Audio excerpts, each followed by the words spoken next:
Welcome to my YouTube channel. आज के lecture हम डिस्कस करने जा रहे हैं नीट के प्रीवियस ईयर के मोस्ट इंपॉर्टेंट एमसीक्यूज के बारे में। सबसे पहला क्वेश्चन है the maximum amount of electrolytes and water that is 70 to 80% from the glomerular filtrate it reabsorb in which part of the nephron. Nephron का ऐसा कौन सा पार्ट है जहां पे सबसे ज्यादा इलेक्ट्रोलाइट और वाटर का रीअब्सॉर्प्शन होता हो और कितना होता हो, कम से कम 70 से 80% होता हो। और from the glomerular filtrate means जो ग्लोमुलर से फिल्ट्रेशन हुआ है, कौन सा नेफ्रॉन का ऐसा पार्ट है जिसके अंदर 70 से 80% वाटर और इलेक्ट्रोलाइट रीअब्सॉर्ब होता हो। पहला ऑप्शन दिया पीसीटी, पीसीटी का फुल फॉर्म है प्रॉक्सिमल कॉन्वोल्यूटेड ट्यूब्यूल। दूसरा ऑप्शन दिया है descending limb of loop of Henle. तीसरा ऑप्शन है ascending limb loop of Henle और चौथा ऑप्शन है DCT that is distal convoluted tubule. Maximum absorption, सबसे ज्यादा एब्जॉर्प्शन वाटर और इलेक्ट्रोलाइट्स का होता है, कम से कम 70 से 80%। किसके अंदर होता है? Proximal convoluted tubule. सबसे ज्यादा पीसीटी में होता है, फिर डीसीटी में होता है उसके बाद, और फिर लूप ऑफ हेनले में होता है। बट सबसे ज्यादा एब्जॉर्प्शन किसके अंदर होता है? पीसीटी के अंदर होता है, that is proximal convoluted tubule. So the correct answer is A. Next question is hemodialysis help in the partial patient having। Haemodialysis जो है हीमोडायलिसिस टेक्निक होती है, कौन से पेशेंट में यूज की जाती है? मींस किस टाइप के पेशेंट में हीमोडायलिसिस टेक्निक का यूज किया था? पहला ऑप्शन है यूरेमिया, दूसरा ऑप्शन है एनीमिया, तीसरा ऑप्शन है डायबिटीज, चौथा ऑप्शन है ग्वाइटर। हीमोडायलिसिस का यूज किया जाता है ऐसे पेशेंट में जिसके अंदर यूरेमिया होता है। यूरेमिया क्या होता है? जब हमारी किडनी प्रॉपरली फंक्शन नहीं करती, मल functioning of kidney means kidney जब प्रॉपर फंक्शन नहीं परफॉर्म करती है, तब क्या होता है? यूरिया के साथ साथ ब्लड का भी सिक्रीशन होता है। यूरिया ब्लड जो है, ये दोनों जो है यूरिन से सिक्रीट होते हैं, मींस यूरिन से जो है ब्लड का भी सिक्रीशन हो रहा है। इस डिजीज को बोला जाता है यूरेमिया बोला जाता है। तो हेमोडायलिसिस का यूज किस में किया था? यूरेमिया में किया था। So the correct answer is A. Next question is podocyte are present in. Podocyte कहाँ पे प्रेजेंट होता है? पोडोसाइट क्या होता है? पोडोसाइट एक छोटे छोटे क्या होते हैं? पोर्स होते हैं।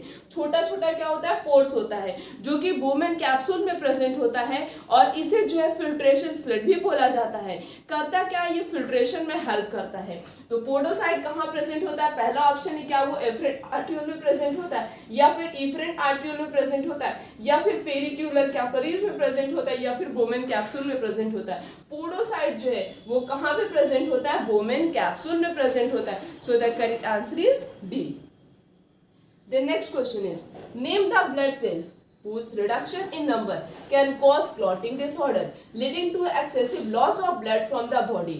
blood cell, ऐसा कौन सा हमारी बॉडी का ब्लड सेल है जिसके लॉस होने की वजह से, मीन्स अगर उसके नंबर हमारी बॉडी में डिक्रीज हो जाएंगे तो उससे क्या होगा? कंटिन्यूअस ब्लीडिंग होगी। मीन्स अगर हमें थोड़ी सी भी चोट लग गई तो उससे क्या होता है? कंटिन्यूअस ब्लीडिंग होती है, नॉन स्टॉप ब्लीडिंग होती है, ब्लीडिंग जल्दी स्टॉप नहीं होती है। तो उस ब्लड सेल का नाम बताना है। सबने सुना होगा जैसे किसी कभी चोट लग जाती है तो क्या होता है? बोलते हैं कि आपकी ब्लीडिंग नहीं बंद हो रही, तो इसका मतलब आपकी बॉडी के अंदर प्लेटलेट्स के नंबर्स क्या है? बहुत कम है। प्लेटलेट्स की कमी है आपकी बॉडी में, तभी जो है प्रॉपरली जो है ब्लीडिंग क्लॉटिंग नहीं हो रही है।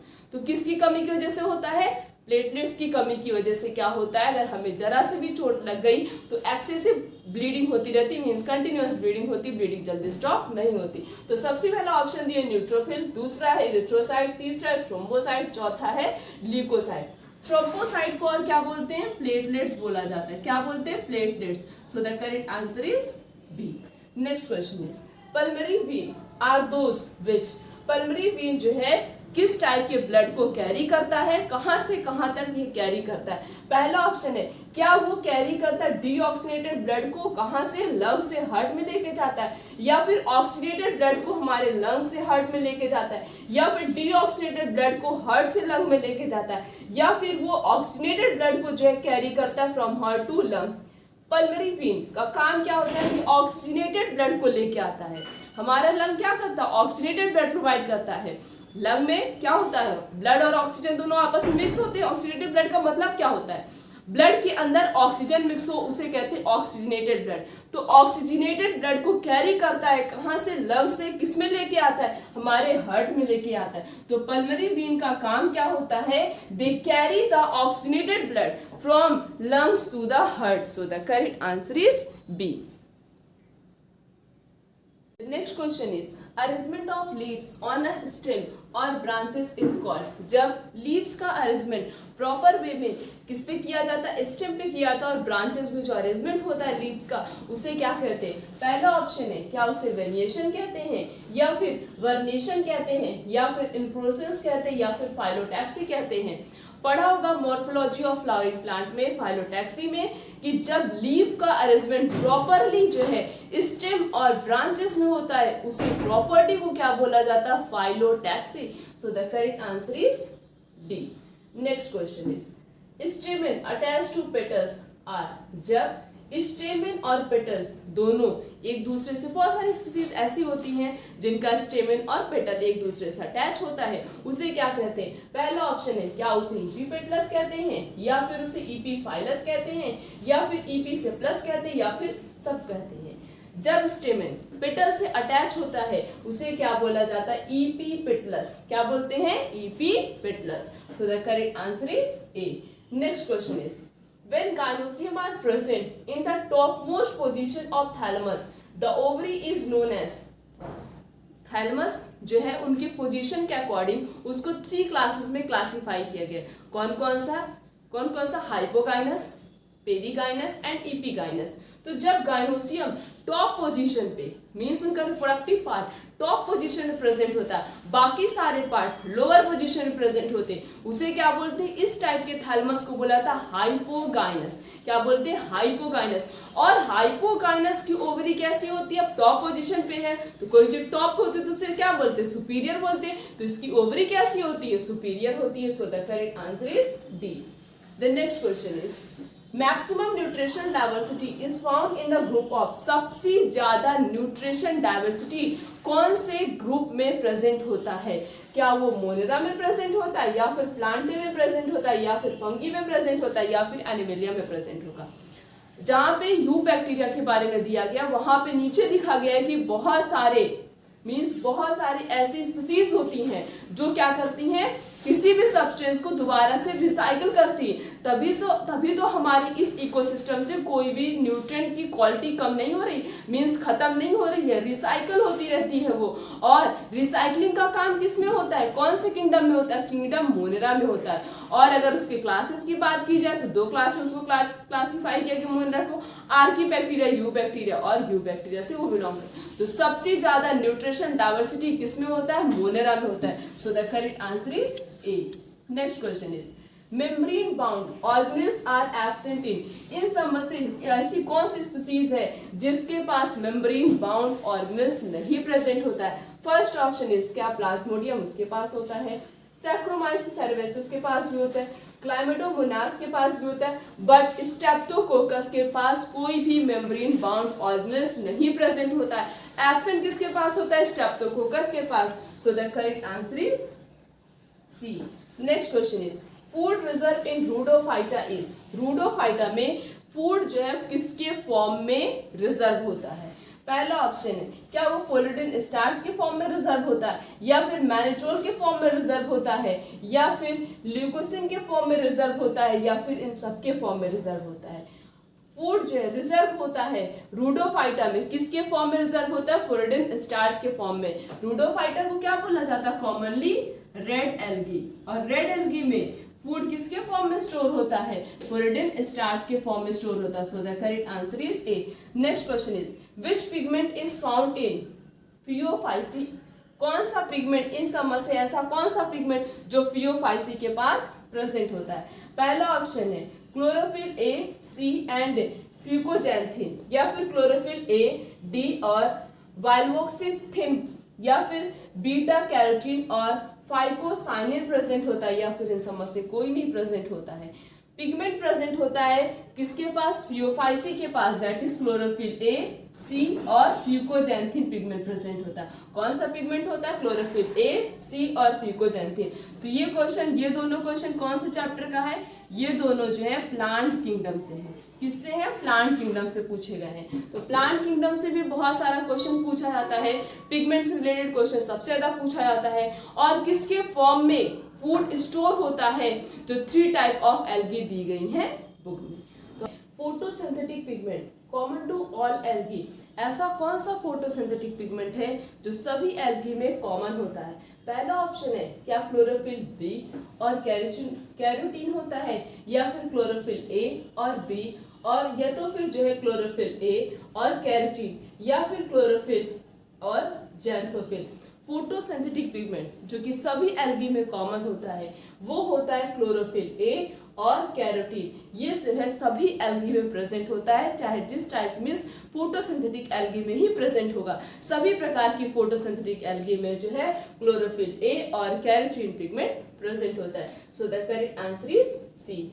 Next question is according to Whittaker kingdom Protista include.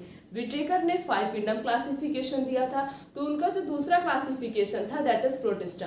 Protista में उन्होंने किस टाइप की स्पीसीज को रखा था। पहला ऑप्शन है क्या उन्होंने प्रोक्रियोट्स को रखा था, या फिर यूनिसेलर यूक्रियोट्स को रखा था, या फिर स्लाइमोड और प्रोटोजोआ को रखा था, या फिर मल्टीसेलर एंड यूक्रियोटिक ऑर्गेनिज्म को रखा था। विटेकर ने प्रोटिस्टा के अंदर जितनी भी स्पीसीज यूनिसेलर होती हैं, मीन्स जो एक सेल से मिलकर बनी हुई होती हैं, और यूक्रियोटिक होती है, उन सभी को जो है किंगडम प्रोटिस्टा के अंदर रखा था। किस टाइप की स्पीसीज को, यूनिसेलर होनी चाहिए और यूक्रियोटिक होनी चाहिए। So the correct answer is B. Next question is the organism participating most actively in nitrogen cycle in nature are. ऐसा कौन सा ऑर्गेनिज्म है जो बहुत अच्छे से पार्टिसिपेट करता है और वो जो है नाइट्रोजन साइकिल के साइक्लिंग में मीन्स बहुत इंपॉर्टेंट रोल प्ले करता है उसके रिसाइकिल में। बैक्टीरिया, या फिर लेग्यूम्स, या फिर पैरासाइट एल्गी, या फिर फंगी। बैक्टीरिया बहुत इंपॉर्टेंट रोल प्ले करता है किसमें, नाइट्रोजन साइकिल के फिक्सेशन में।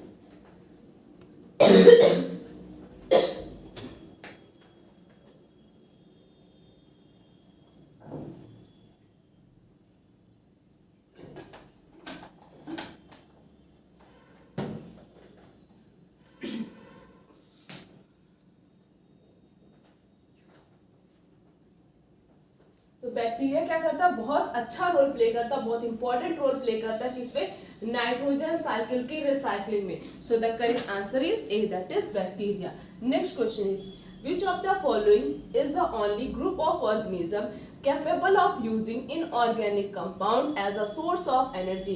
ऐसा कौन सा ग्रुप ऑफ ऑर्गेनिज्म है जिसके अंदर ये कैपेसिटी होती है यूजिंग इनऑर्गेनिक कंपाउंड को यूज करता है किसके पर्पस के लिए, as a source of energy के लिए।